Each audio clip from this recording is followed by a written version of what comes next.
semuanya, kembali lagi sama aku Kate. Dan aku Rafael. Kita kedatangan narasumber kita yang merupakan salah satu alumni mahasiswa Universitas Multimedia Nusantara. Boleh kakak perkenalkan dirinya? Halo semua, nama aku Rafaela Michelle Jessica Tiffany atau biasa dikenal dengan Justif. Aku dari alumni Ilmu Communication, Prodi Public Relations dari UMM tahun 2011. Oke, kalau dari kakak sendiri bisa nggak kakak ceritain sedikit mengenai perjalanan karir kakak setelah lulus dari UMM? Kakak dulu jurusan PR kan?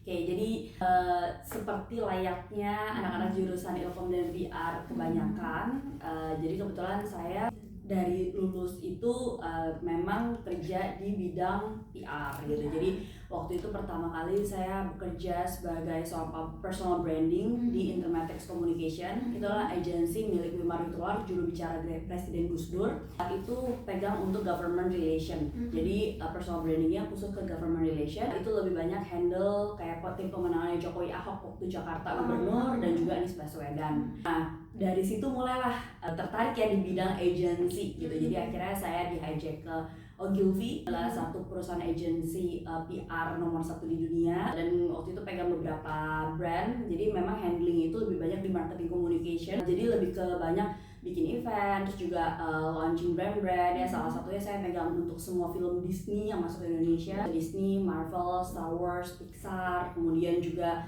handle beberapa brand besar seperti Decathlon waktu masuk ke Indonesia, ECS Cream, kemudian juga Nestle, Unilever, P&G, Health. Terus akhirnya diliriklah salah satunya gitu, menang pitch juga di Marina Bay Sands Singapore Hotel gitu. Jadi posisinya sekarang sebagai seorang business owner dan juga founder dari agency. Wow, karirnya cemerlang banget ya, prosesnya naik terus. Berarti tadi tugas sama tanggung jawab kakak yang utama saat ini itu sebagai business owner. Yes, yes. Kalau misalkan bisnis kakak sendiri, boleh kakak ceritain kayak struktur divisinya sama pokoknya terkait dengan pekerjaan kakak, sama mungkin karena kakak ownernya kayak pekerjaan di sana gimana? Oke, jadi sekarang aku karena bangun agency sendiri dan surprisingly my agency bukan hanya fokus di dalam komunikasi tapi lebih ke financial agency. Jadi lebih ke bagaimana kayak venture capital lah ya kalau orang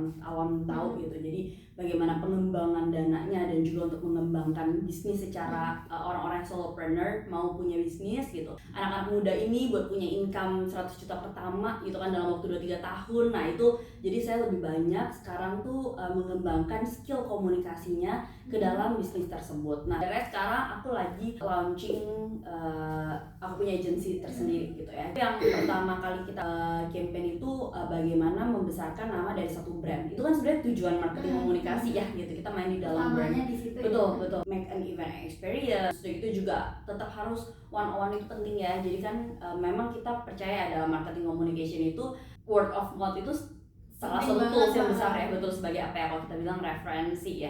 Di pekerjaan kakak saat ini, media yang paling sering kakak gunain di pekerjaan kakak saat ini itu apa sih kak? Social media, what I can say ya, karena social media still a strong tools ya, dan it's differentiate antara kamu targetnya kemana ya. Mungkin kalau misalnya kamu targetnya ke orang yang lebih mature gitu ya, sekarang surprisingly tuh mainnya ke TikTok ya. Millennials mereka tetap carinya tuh Instagram. Jadi kalau misalnya suka nggak suka kita cari brand gitu, pengen tahu nih eksistensi dari si brand ini gitu ya, kita akan refer ke Instagram. Menurut kakak selama perkuliahan kakak di UMN itu membantu nggak sih di pekerjaan kakak saat ini? Yes, definitely membantu, 100% sure. Bisa kakak sampaikan untuk mahasiswa di UMN yang mau berkarir di bidang komunikasi nih kak? Yang pertama adalah harus punya growth mindset.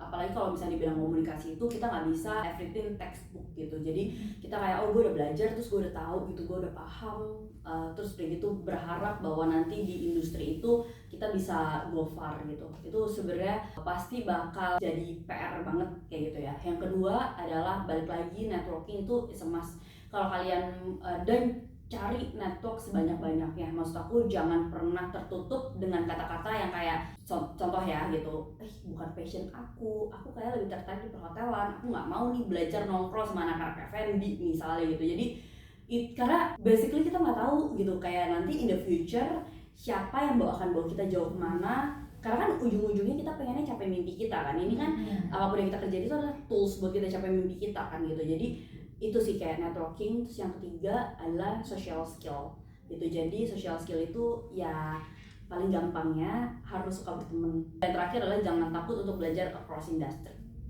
Kak, thank you banget sama insight, informasi, sama sharing pengalaman yang udah kakak bagiin ke kita.